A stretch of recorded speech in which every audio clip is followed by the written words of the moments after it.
Testoval som čučoriedku. Kámo, sú naozaj vynikajúce.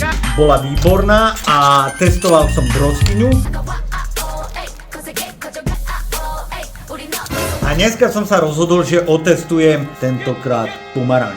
Ináč ku každému nápoju dostávate aj takúto umelohmotnú slanku. Žiadne papierové blbosti.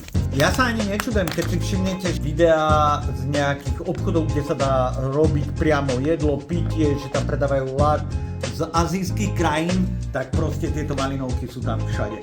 Tak poďme na to. Výborná pomarančová chuť, naozaj ten pomaranč tam cítiť.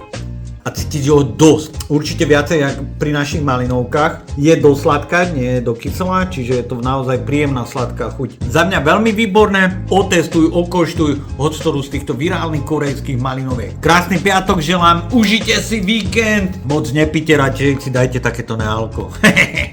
Čau. Ale je to dobro. Mňam, mňam.